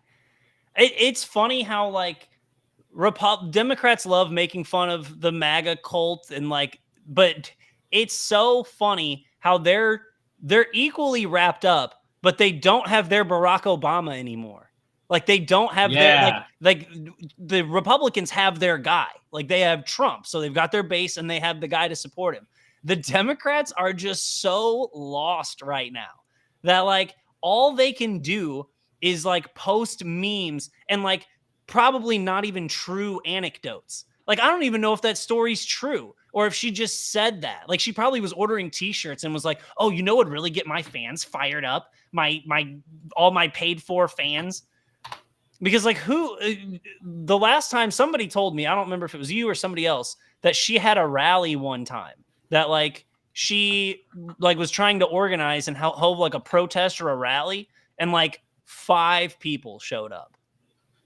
And it just was like, yeah, classic. Like it's weird how I don't know if she's ever won an election or if she's ever even like even came close, but how she's just like so like if you're a Democrat or a Republican and you can find nothing wrong with your party or you never post about it. Like if all you ever do is just post about how bad the other side is, you are the reason there's the other side. Like if you're wondering why MAGA's a thing, it's because of Barack Obama and the Democrats. If you're wondering why Barack Obama and the Democrats were a thing, it was from George Bush and their supporters. That's where these things come from. Like like in 2016, they trotted out Hillary Clinton. So of course we're going to get Donald Trump. Like Jess Piper has no idea she's the reason we have Donald Trump. Like she's the reason that after Jay Nixon left office that we got Greitens. It's people like her. And as long as she's on Facebook, keeps posting, she's not helping her cause. Like I said, when you're on social media and you post that kind of stuff, you're doing 2 things. You're rallying your base because like, again, she's not posting logic or like facts or reasoning. She's posting, like you said, like, I'm smarter than you. You should vote like the way I vote because I'm smarter. Just trust me. And it's like, okay, well then when you get pushback acting like that, you get MAGA. And so what cheap insult? I never hear MAGA call me anymore. A groomer. I wonder why. See, this is what I'm talking about. She just posts on Blue Sky. She just posts for her echo chamber. I wouldn't be shocked if she just like spends all day trying to get money from her Piper's peeps or whatever she probably calls them. Here's another dandy. Here's this woman. I don't know why I'm doing this, but let's just go through all of them, dude. Let's just do some of the other stupid things. Let's just have fun. Every country with universal health care has a longer life expectancy than the U.S. by 6+ years. If you want to make America healthy again, pass Medicare for all. Okay. Also, I wonder how many people like what's the obesity rate in all these other countries that have 6+ years life expectancy? I actually think the life expectancy is like, have you ever gone to Walmart and then just like all of you people are living to 70? Like all of you are living to 76 years old? Like we have the most unhealthy country on the planet. Is it because of it's because of our choices though? Like we go to the store, we have 50 different brands of chips we can buy, Oreos, like all different types of cookies and junk food and cake and stuff. Like we just have an unhealthier society. Here's another. Go ahead. No, that was it. But here we go. This is a KSDK. She's got a screenshot. Missouri State Representative Justin Sparks says he supports the redistricting proposed by President Trump because the Democrats are a party with wild beliefs. So she shares this and says, we don't think kids should be shot in school. We think folks should have health insurance. We push for affordable rent and a living wage and public schools. Real effing wild, you bootlicker. I mean, she's so funny. I want to text. I wish I had a way of contacting her and saying, have you ever thought about being a stand-up comic? Because the things you say are hilarious. She posted something the other day. I don't remember. I kind of went back. I don't remember what the post was, and somebody's like, oh, and they came at me, and it was something about, God, it was something about, there was a post about farmers begging for government assistance, and they're like, basically saying, you should have voted for Democrats or something like that. And I just got on there and I said, yeah, that's real rich coming from people who want to, regulate everything.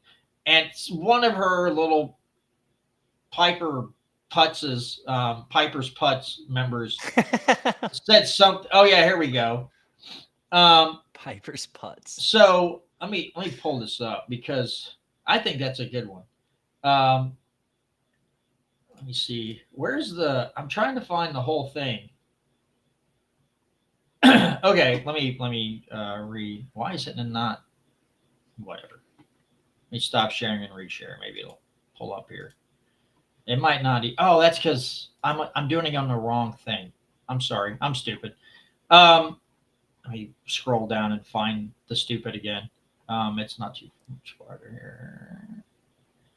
Should be coming up. Like if you pay attention and know how failed government programs are, then even on what she said on its face in that last post was stupid. We want a living wage. Okay, we broke down why that's stupid. Affordable housing. Democrats don't have plans for affordable housing. They have rent control, which is just going to lower people's ability to get housing. Yes. You got public schools, which we could go on for days about. And then universal health care. We want a single payer universal health care system. It's everything you say is dumb. Yeah, tell me you don't understand the economics without telling me you don't understand economics. And that would be, all right, I can't find my comments anywhere. It must be I thought it was, I don't know. I'll just read from the screen over here. I said, this is rich coming from the party that loves regulating everything. Of course, giving handouts to a select group of people is socialism at its finest. Republicans love giving tax credits to big ag, which is unconstitutional. Both parties love to regulate whatever they're against. Also unconstitutional. Honestly, though, to act like Democrats wouldn't hurt farmers as well is pretty pathetic. Both parties are big government parties, and you both constantly violate your oaths to the Constitution, a document that restricts government power. Both parties ignore it and twist the words to their agendas. I got 2 laughing emojis. And someone says, John Williams, how have the Dems hurt farmers? By providing subsidies so they don't fail? I fail to see it. And so I replied, subsidies do hurt family farms. Subsidies end up going to the big operators, and working families pay the price with higher costs. You're not doing anyone any good except the big producers. For example, subsidies for milk. I literally watch family milk farms around me going out of business. Politicians say they hate monopolies, but policies like subsidies actually create monopolies. The big operators help write legislation and policies to ensure their success and make it harder for their competition to operate or start up new companies. Now, you know how many responses I got to that? None. I got 0.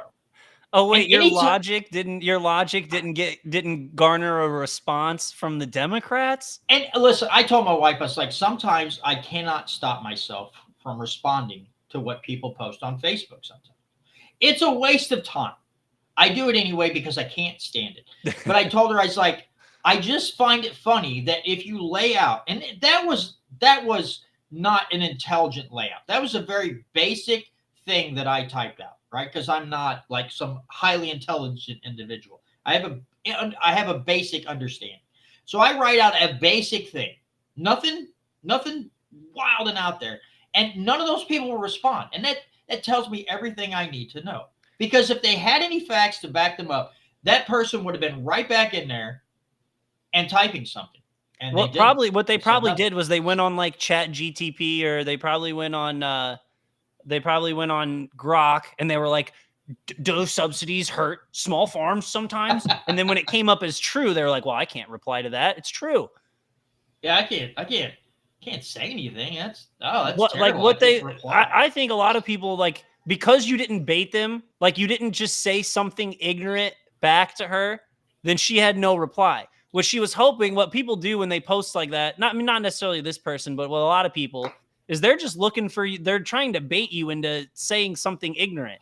Like, if you would have been like, you'd only think that because you're so stupid, blah, blah, blah. But no, you were talking about how Republicans and Democrats violate the oath of the Constitution, and how subsidies are friends of big business. And they, like you said, crickets, nothing. I don't know. Yeah, and then she has another one. I think the regime is about to find out that true patriots don't bend easily. What's a true patriot to her? I mean, I don't. Is Medicare for all patriotic? Is robbing from one group of people to give it to another group of people patriotic? Not the patriotism that I'm fond of, or that I have an understanding of, or that I'm knowledgeable on. That's not patriotism. I don't think stealing money from people who have more to give it to people who have less by hook or by crook, and I don't think that's patriotic. But to a lot of people out there, the people who are just always mad at rich people, that's patriotic, to steal from one class and give it to another. That's the other thing. These people love to talk about class warfare. They love to be tolerant. They want everybody to be treated equally, but they still bring up class warfare.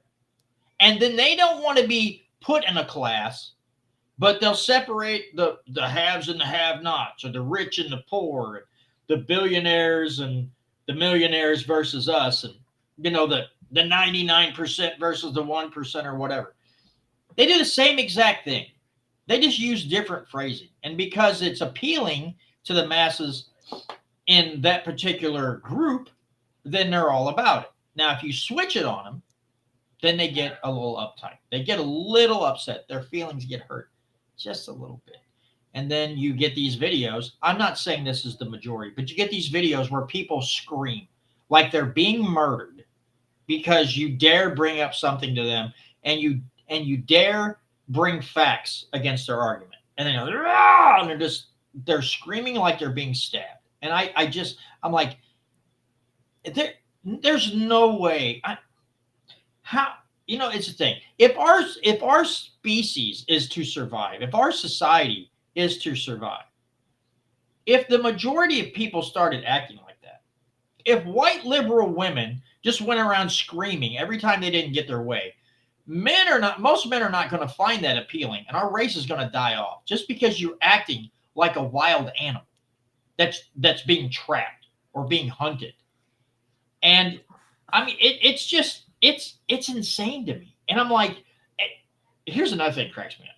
These same women would get on the interwebs and complain that they can't find a man. And it's like, how is that shocking to you? Like, there's probably videos of you on the internet acting retarded. And guys are like, I don't have a kid with that thing, because the kids are going to be screwed up too, just like the mom. And she's not going to be fun to be around. She's not going to be fun to live with. She's probably going to tell me I'm acting like the patriarchy all the time if I try to hold the door open for her or something. And, it's like, I don't know.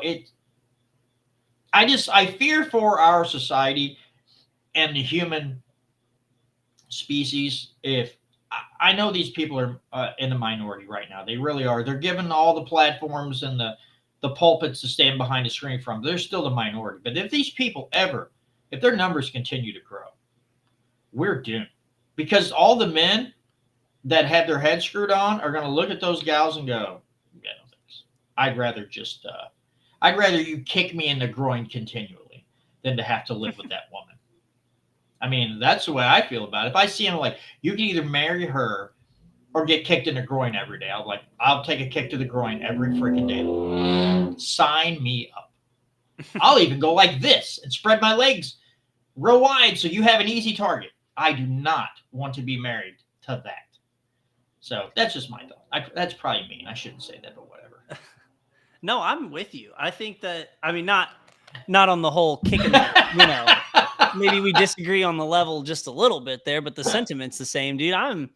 I'm worried about our society because like sometimes when I'm at home and I'm trying to like picture like the ideal libertarian society and like how all of it kind of works, it seems like more than the style of government you have, what you need is a society full of decent people willing to help out their neighbor. That's what we don't see any of anymore. Like every now and then you'll catch like a feel good story about like somebody helping out their neighbors and people doing the right thing. And it almost catches you off guard in a sense because like our society is just not built that way anymore. Like if there's no attention to be had in it, like if you can't make a big display of how good of a person you are, then people won't go out of their way to be good people. Like if someone needs help, like people won't help like old ladies get their wheelchairs out of their car anymore. Like at the diner I work at, it opens at 7 a.m. Monday through Friday. And we get people who are like their significant other recently passed away or whatever. And so they have like a hard time getting their walkers and wheelchairs out of the car. Like 50 years ago, 60 years ago, everyone would have jumped out of the way to go help that person get inside. Didn't matter if they voted for Trump or Biden or whoever. Like if you saw somebody struggling with a walker or a wheelchair, you'd go outside and get it for them. Nowadays, you have people like these people come into the restaurant and they're like, yeah, 6 people watched me struggle while I drug my wheelchair out of the back of my car and not one person came over to help. I'm like, yep, that's just kind of like the nature of a society that just doesn't care about decency anymore. And I'm hoping I'm wrong, but that's what I see as the trend is that like people are becoming more like they're virtuous when it's convenient, but they're way more self-centered deep down. Like they don't have that innate sense of like, go do better just for the betterment. There's gotta be some like higher reward for them to go out and be a good person other than just that warm, fuzzy feeling you get right in your center. Yeah. Bill Maher had a segment on his show one time talking about like people live in upstate New York, living around people that voted for Donald Trump. And they're like, these people who vote Democrat finally realize they're like, if I got stuck in the snow, the first person there to help me out is a Trump voter, pull me out of a snowbank or help shovel my driveway or do this or that. They've been told by the media that these people are all evil. But when they go out and interact with them, they're like, no, they're actually nice. They help me out. They see I'm struggling. They help me out. I think it's just social media and the media itself. And it's just a lot of people want to make it seem like it's almost like they want us to think no one's doing anything good. But you're not wrong, Brandon, in the fact that there are people out there who do it all for show, to do it for clicks because they get money that way. And it's like your actions should speak for themselves without video proof, without having some camera guy follow you around and making these little warm and fuzzy videos to get people to like you more. You should do that. You should be able to do it and not tell anybody. And if we want a society that's better, you do those things without seeking the acclaim and the praise and the applause. You just go do it because it's the right thing to do. And other people see that you're not a braggart. You're not doing it to like one up somebody else. You're doing it just because it's the right thing to do. And then others take that lead and they go. But if we keep listening to these idiots in the media, left and the right, they want to make the other side seem like they're always like, they're not nice people. They're out to like murder your family at the beginning of every day. If you believe that, if people keep buying that, and a lot of people do, but in my area, we got to hurry up and end the show. But in my area, I still see a lot of people doing a lot of good stuff like that. People just going out of their way to like help somebody. But it could be the area that you live in. It could be like bigger city, hustle and bustle. People are just minding and they're not looking at anything. They're just like getting in, get their grub and getting out or whatever. And you go to a smaller town, then you see it more. But I have also seen in smaller towns where people just act like complete horses patoots and are rude to everyone around them. So that's just another universal thing. But I want to have hope in society. It is hard. It is hard when everybody's telling you that it's you against the world. It shouldn't be that way. So you almost get into that mindset. But yeah, like depending on where you're at and where you live, you could see two totally different types of society, which is mind-blowing. Because, 50 years ago, it didn't matter where you were at. Just that kind, nurturing human nature would come out and you would help somebody that needed 15 seconds of help. That was just an automatic thing you did. But anyway, all right, well, that's going to do it for this week's a very interesting edition of the Missouri Liberty Report. We went to places where I didn't plan on, really, and it worked out well. We had a great discussion.